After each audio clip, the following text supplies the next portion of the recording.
Now, this next segment is brought to you by the AERA, the Automotive Engine Rebuilders Association, and Chuck Lynch will be joining me on screen. We're not going to see Chuck initially, but he's going to go through his presentation. We will hear Chuck, of course, and then hopefully you guys will have some questions. We'll hit Chuck with the questions. We're going to continue on with our broadcast. Chuck, do you read me? I got you. Good to hear you, my friend.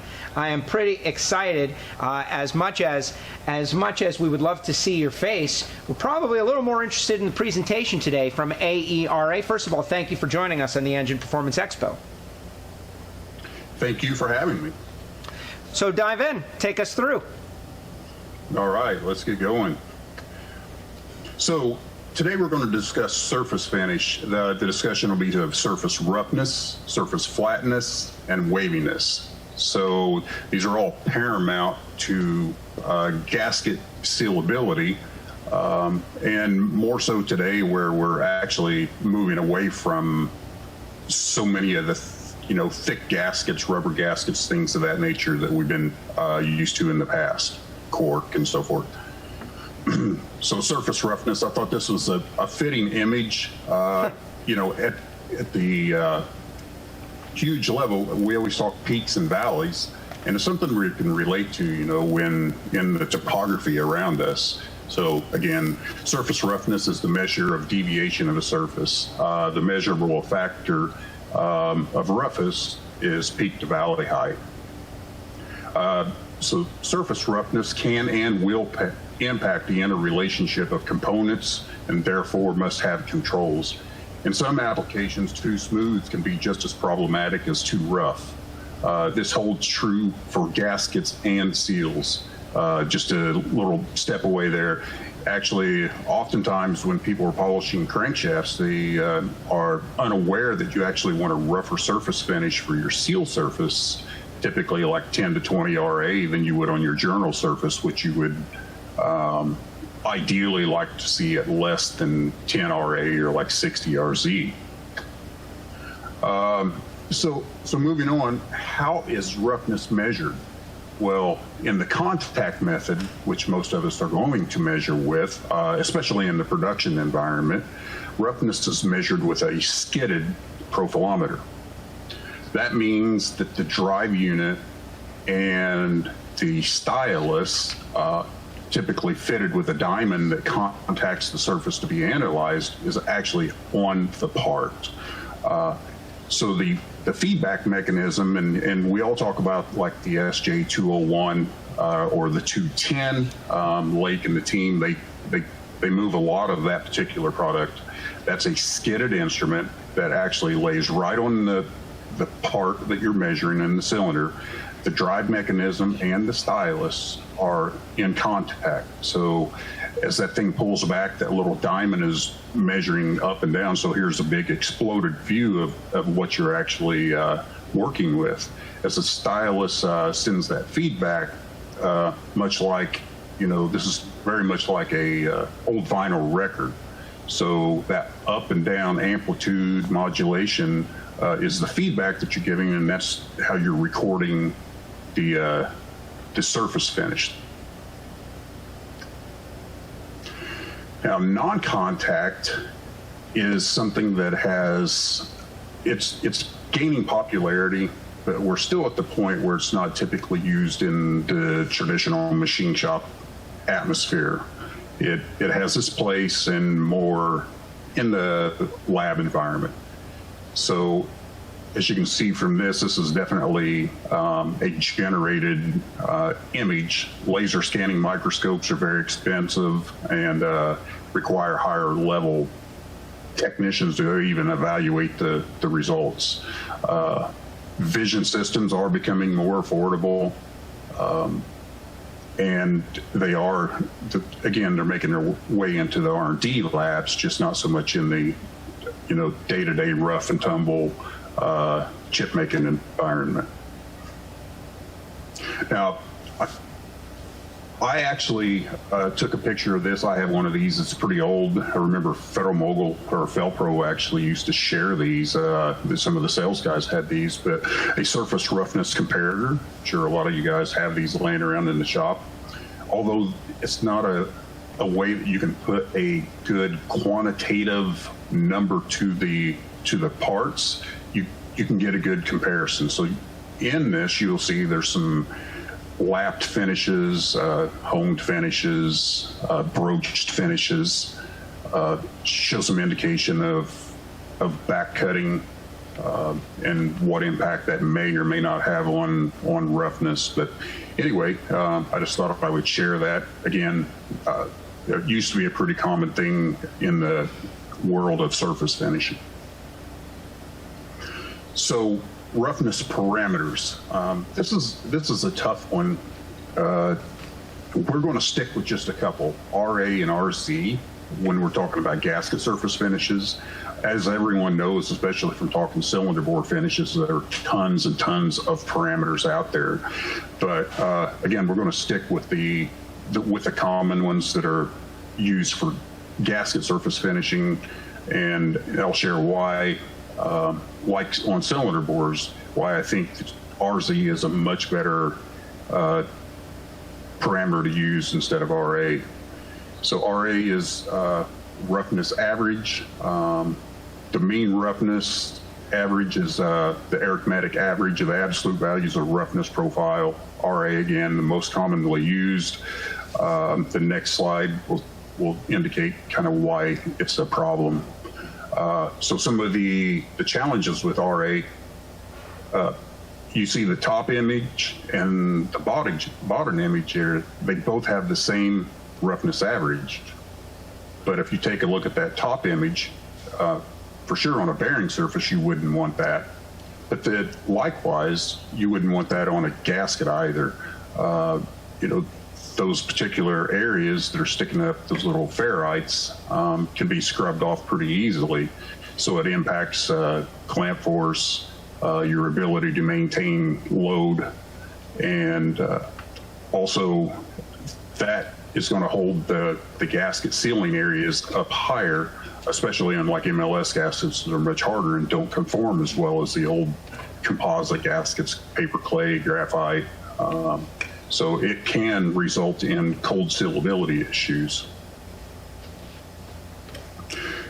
So roughness, surface roughness, RZ is the average of the 5 highest peaks and 5 lowest valleys in the sample evaluation length.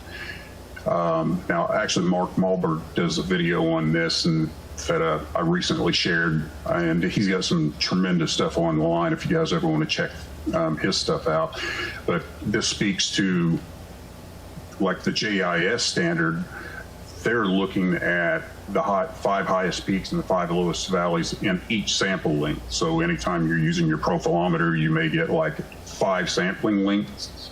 So that measurement will be times 5. So it does give a good description of the overall surface finish.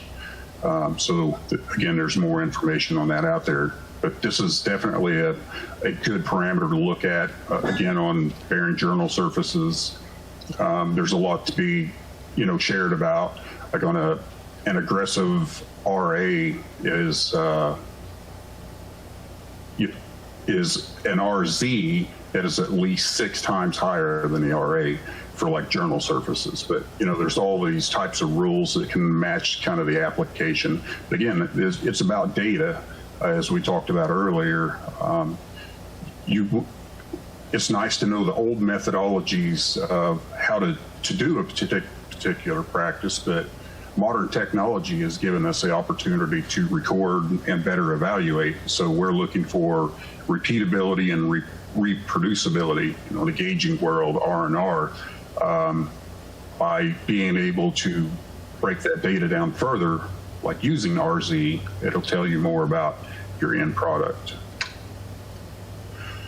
So why does this matter? So surface roughness can have an impact on the ability of the gasket to perform in the short term and over the long term.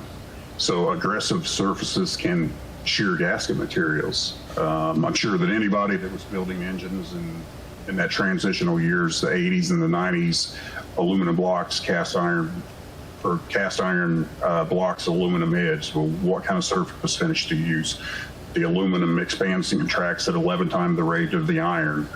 So then you started to see more false Bernelling in the gaskets because the aluminum head was scuffing, so you had to change the finish to allow it to slip a little bit.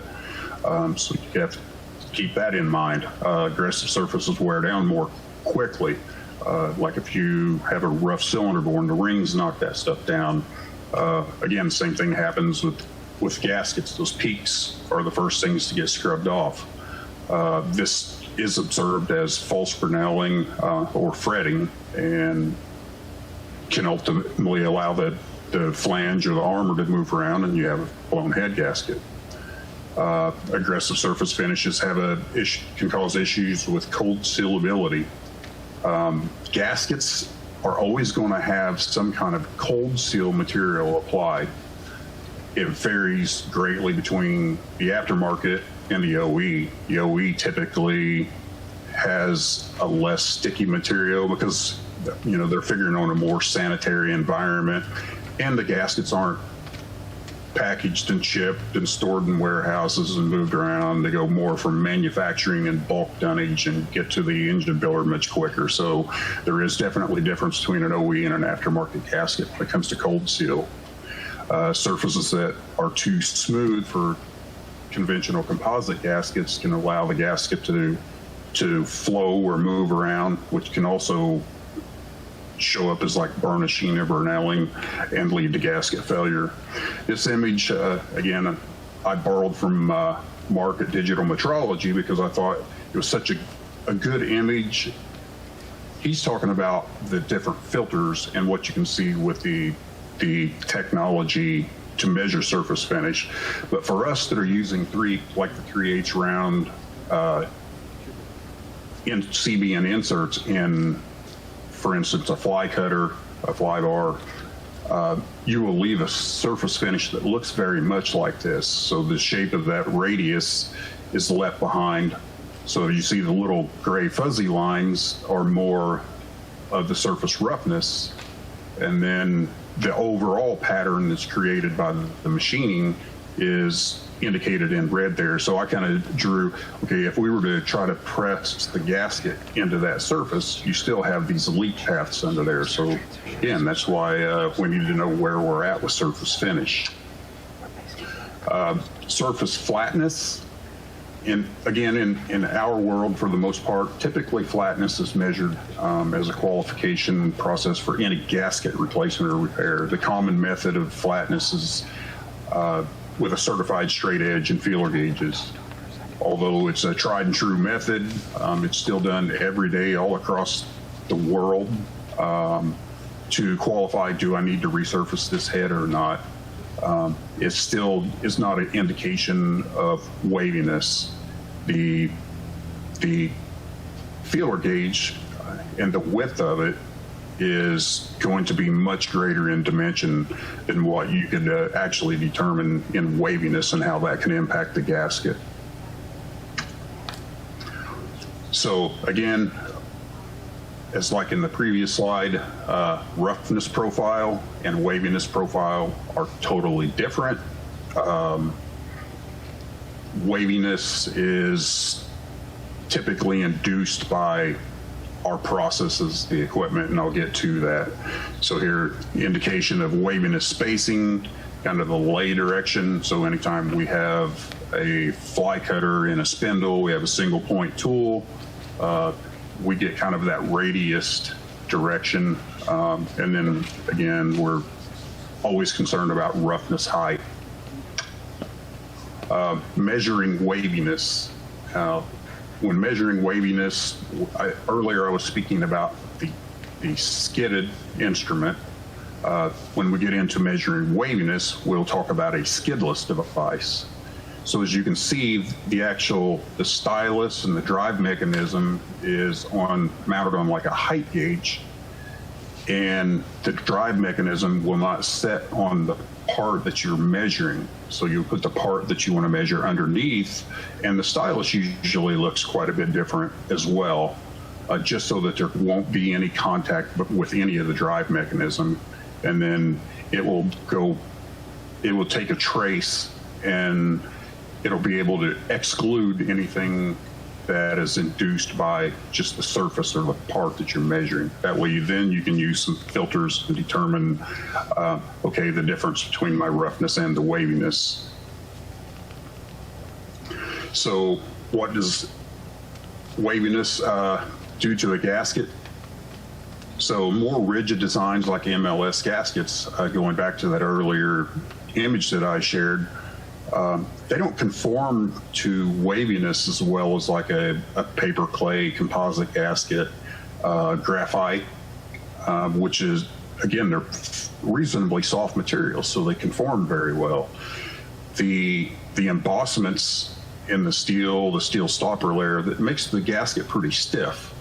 Now, I know when I first started looking at blown head gaskets or failed gaskets, people would complain of, compression and cooling system, things of that nature. And you look at a MLS gasket, well, I don't see it. I don't see the telltale signs of, armor nose deformation, the graphite blown out, the rusty trails migrating across the paper. You don't see some of those things with the MLS gaskets, and it makes you scratch your head. Well, what was really going on? That's oftentimes if you take the layers and you start to pull the multiple layers apart of the MLS gasket, and then it looks like tiger stripes inside. So carbon's been tracking between the layers. Oh, okay. So what's giving me those tiger stripes? Well, and then you start to do Fuji paper testing, get the ability to measure waviness and whatnot, and then you find out that, okay, so it's waviness that's causing the problem. It's still a leak path. So, just some of my experiences over time.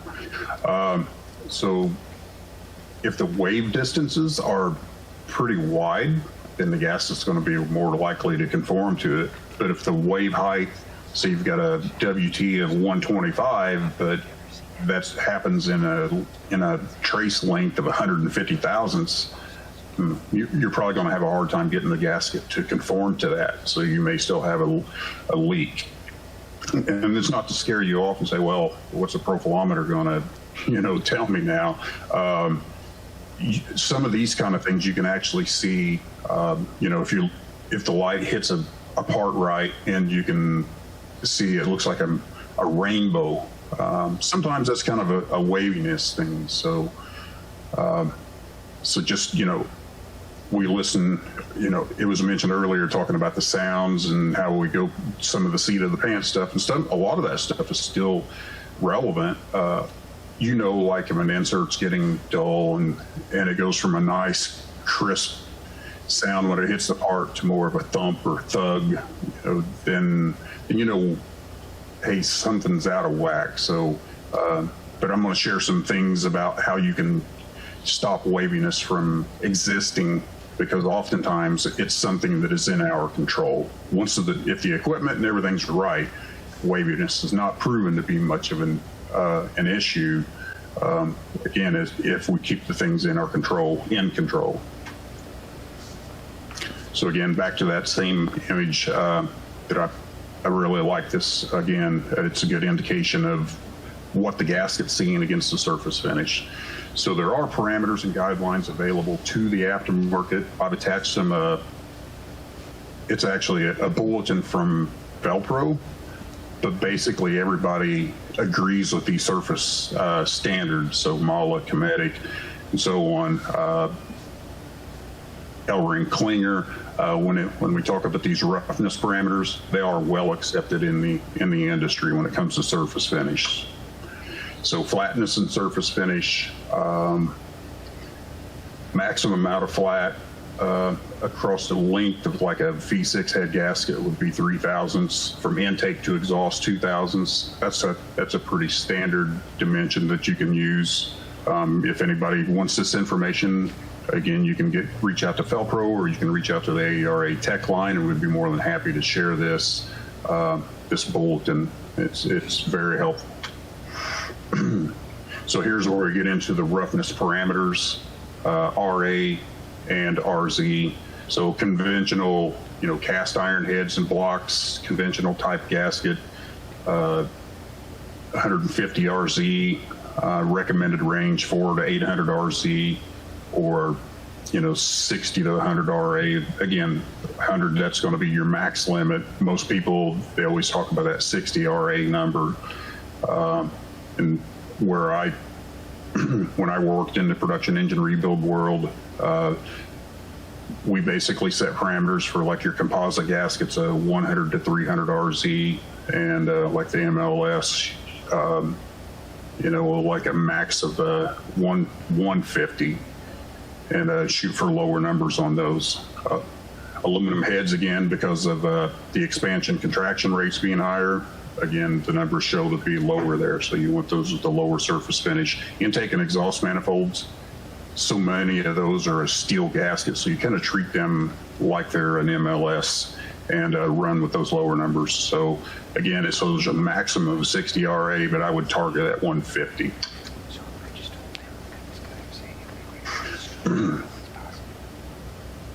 So waviness, you see they actually even share some dimensionals on waviness height. So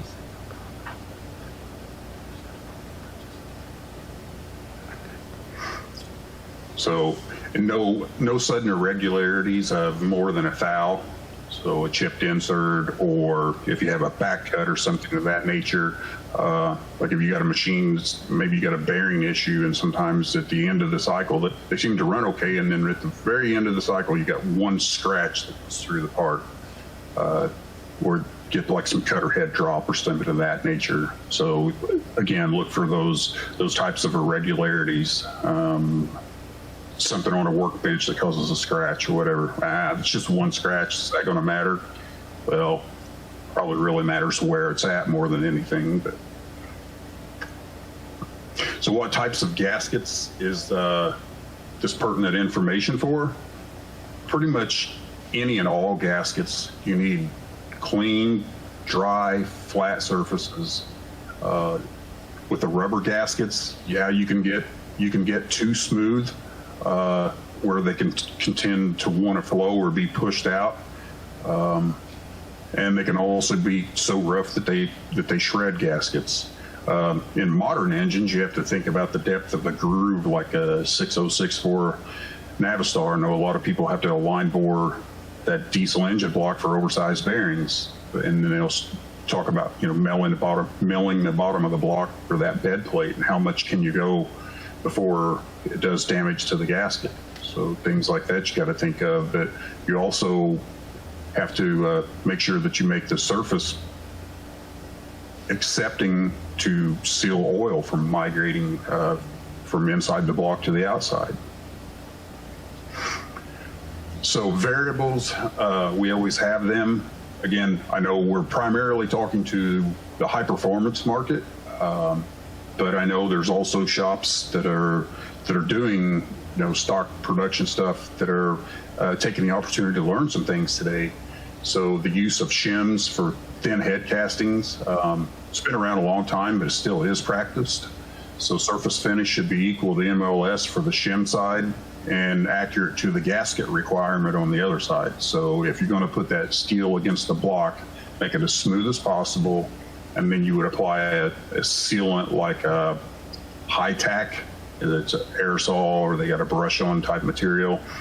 It's kind of like a flange gasket eliminator. It doesn't create that shimming effect that lifts parts up like silicone would. So anyway, it would be more similar like they would apply at a gasket manufacturing facility. And using an aftermarket composite gasket in place of an MLS gasket, it happens. In some instances, there's been a ton of research done, and they find the materials that work well. You just need to really reach out to your gasket supplier and say, okay, what kind of surface finish requirements are you looking for? Do you apply additional sealing materials or anything of that nature? So just keep that in mind. Machine factors that can influence roughness and waviness. This also means these are in your control. So one of the first and easiest things to to check is speed and feed. That definitely controls your roughness, but if you make a tool work too hard, then you can induce waviness. You start having lift and drop over cylinder bores, big water holes and whatnot, just because you're pushing your equipment really hard, then you can have issues there. Insert ed prep and condition. Insert material choice, tooling suited for iron but not aluminum. I know I see this topic pop up in some of those forums online all the time. PCD works terrific for aluminum. It'll fail quickly if you run it on iron. CBN works for both iron and aluminum, but can build up and smear on if you're using aluminum. I know people will use things like glass cleaner, pledge, oils, things of that nature. Again, probably work with your tool supplier. If you don't keep the stuff there in a mist, oftentimes just the windage that's created by the fly cutter kind of blows the stuff away anyway. So how much are you gaining by doing something like that? If you don't have flooded cooling during the machining process, then you've got to really take a good close evaluation. Hey, and what I am doing, is that really helping me? Bimetal. Here's where you should really run a different insert if you're doing bimetal castings, and stay away from an edge prep. You want that thing as sharp as possible, dead sharp. Some of the verbiage or terminology that would be used for the tool guy would be an up sharp insert, dead sharp insert, no hone, no land. Polish the face of it if possible. That way you don't have stuff trying to stick to it. And yes, insert life will be sacrificed because, like your kitchen knife, the sharper you have it, the quicker it gets dull. You have that with these inserts as well. They do a terrific job if they're really sharp and polished and stuff doesn't want to stick to it. But you also lose that edge a bit more quickly. So just keep that in mind. Machine setup is going to include level. I'm sure Ed could attest to this and many other Rottweiler folks. Oftentimes you'll get complaints about bad surface finish, and it's because you have what we'll like to refer to as like a soft foot, because traffic past the machine, whether it's a pallet jack with heads or castings or forklift or whatever, and you can upset the machine and you have a soft foot. So then you have a vibration and that's induced into everything, and then I got something funky looking surface finish, chatter, things of that nature. So that's a really easy thing to check out before you get into the deep, hard, difficult types of situations. The condition of your X-axis, gibs, ways, drive motor conditions, lead screws, bearings. Again, a well-maintained machine will, inputs and outputs.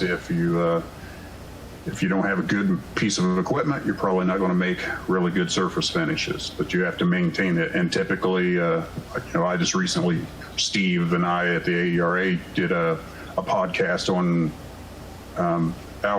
we have the Engine Professional podcast, and we actually were just talking about this as well. But, maintaining the equipment, because it doesn't just go bad overnight typically. Now, of course, there's crashes and things of that nature where it can happen abruptly, but typically we lose control a little bit at a time. So just keep that in mind, have maintenance schedules, and stay on top of your equipment, because lack of maintenance could lead to blown head gaskets.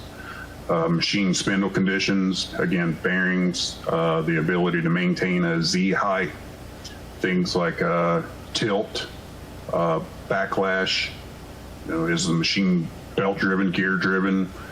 Belt driven machines don't usually induce too many crazy things into a surface finish, but a gear driven machine, if you've got excessive lash or something, when that insert's coming around, it crashes into the cylinder head, and then the pressure is released as it leaves the other side of the part, Okay. So you can have an oscillation effect, and that can impact surface finish. And typically that's the kind of stuff that will be like chatter or waviness. Now, surface roughness probably won't change much, but when we talk about is it truly flat without waviness, then it may exist. Machine modifications, sometimes adding additional cutters, bigger diameter cutters, different rake angles, so forth. Machines have horsepower ratings. Honing machines are a good example of, when you take a 5 horsepower machine and you look at some of the modern machines, and they've gone to, I got a stroker motor, I got a spindle motor, horsepowers have changed, and then you go and throw diamonds in there, then then you start to see something else wear out. The little planetary gears shearing off all the time. So just know that when you make these modifications, there may be some change downstream. So I go with a bigger insert so I can get stuff done quicker, or more inserts, and then all of a sudden I have surface finishes compromised. So keep that in mind. Material of casting being serviced: aluminum, iron, bimetal castings, spray weld, like the high velocity spray arc stuff to save blocks, any special coatings. More recently, we talk often about compacted graphite, ductile. Nearly all the diesel stuff is compacted graphite. The 2.7 Ford EcoBoost is a very small engine but a compacted graphite block. So again, back to my earlier conversation, the Upsharp CBN works well for bimetal blocks, but insert life is reduced.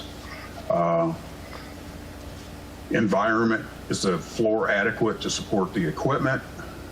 Vehicle travel near the machines. Dirt, keep the equipment clean. Fly cutter head, once you start to build up too much material in there, they spend time and effort to get these fly cutter bodies balanced. And if you don't keep that clean and it picks up a lot of material in there, then I could have an out of balance in a fly cutter that is induced into the surface finish. Crash tooling. The tool holder has a particular shape, but if you can still use it after it's had a couple of hard crashes, what has that done for your balance? Electric repair motors are good options for getting the fly cutters and milling heads balanced, and spindles for that matter. And another thing that you can do in your shop is pressure sensing films that can help with determining how truly flat your surface finishes are. Fuji impression paper is probably the most common material now. Back in the day, Dana had, in every Napa store across the country, you could buy carbonless impression paper and sheets, put that between your block and head, and you could see what your surface finishes look like. Or you could actually, like here, you could put it on each side of the gasket, and you could see where the gasket was actually applying or having the most load applied to the gasket itself. So just some good information on those type of materials that work very well. You can see a lot of this stuff with just the film, but there's actually equipment that will measure, hey, where it's the really dark pink, it's got this amount of pressure applied. Where it's really light pink, that's going to be, say, it's 3,000 pounds of clamping force, but in those areas where it's really high, it's 15,000 pounds of clamping force. Most head gaskets or head bolts that we see in modern engines are in that 12 to 15,000 pounds of clamping force for the 11 millimeter bolt. You go into the diesel world and easily twice that. So just sometimes underappreciated by what's going on there, how much clamp force is being applied. So you need to make sure that your surfaces are good to help support that, and make sure that we can seal combustion, because it's even, Randy Neal has said this in his presentation. You talk about all modern engines are pretty much high performance engines. The EcoBoost, the late LS's, direct injected, everything's got some kind of air stuffer now. And so high performance is everywhere, so you need to do everything you possibly can to give it a chance to live. So I mentioned metrology earlier. Mark Malberg is terrific for sharing information, and if you want to follow up on some more today, you know, we talked about roughness and waviness. He's got his notepad series, but he speaks to a lot of other surface finish parameters and has equipment for measuring surface more in like the lab type environment and the shop environment. So, you know, I definitely check him out. He's always a good steward to our industry, even though he doesn't necessarily work super heavily in this industry. And hey, Chuck? So, yes. Let me jump in real quick and just give like a 5-minute warning for everybody out there to start thinking about their questions that they may have for you. As I know you are starting to get to the conclusion, we've got a couple of questions coming in already, but I just want everybody to know. All right, back to you. 10-4. Actually, yeah, we're getting to the end here. Just to say some thanks for some folks that helped get some information together and always supportive. Thanks for the opportunity to be a part of the Engine Performance Expo. And I know a lot of folks are members of the Engine Rebuilder Association already, and we appreciate that. And it's great to be a part of these things. Well, it's been a learning experience, certainly, and we appreciate it. Now, I want everybody out there to know that we would love to have Chuck on the screen. This is the internet and the computer world you were just describing, Chuck, and so we do have a minor technical issue. We're not going to be able to see you during our question and answer session, but you are there, Chuck is there, and we can definitely hear you. And so are you ready for some questions? He is. He's ready. All right. First up, question for Chuck, and please send them in out there on the chat box. We appreciate it. Can you apply sealants to MLS gaskets? I know that it happens, but ideally, every gasket manufacturer is going to say, don't do that. You don't know what that solvent is going to do to the materials that we already have applied. Are they going to fight one another? They can get kind of a slippery surface and want to move around, and then you can also, it's more opportunity to pick up even like cardboard dust or anything that you might get between the gasket and the surface can then burn out, blow out, and cause a gasket failure. So the gasket suppliers are by and large going to say, don't do that, please. So okay. Ronnie out there a little bit earlier. Thank you, Ronnie, for that. Old school copper coat. Would that be a plus or a minus on aluminum blocks? Again, I think I kind of answered that with that question there. Same deal. You know, the copper coat. If you're using copper gaskets, and again, talk to your gasket manufacturer, and let them be the be all end all when it comes to coatings.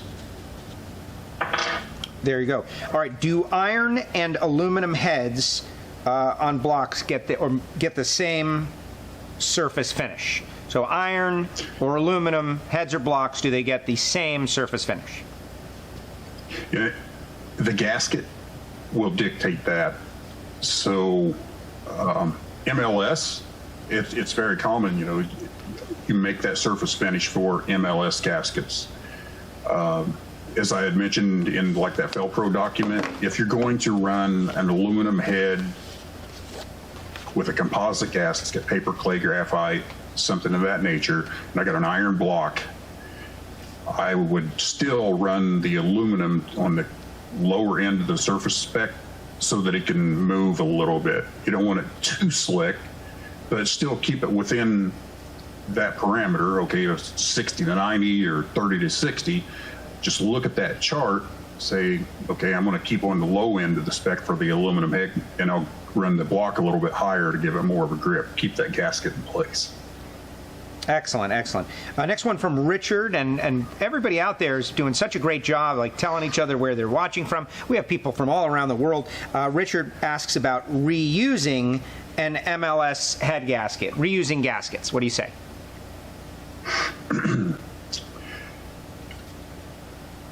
You don't like it. I can tell already. I don't like it. I would probably, for torque plates only. Nothing ever locates exactly the same place again.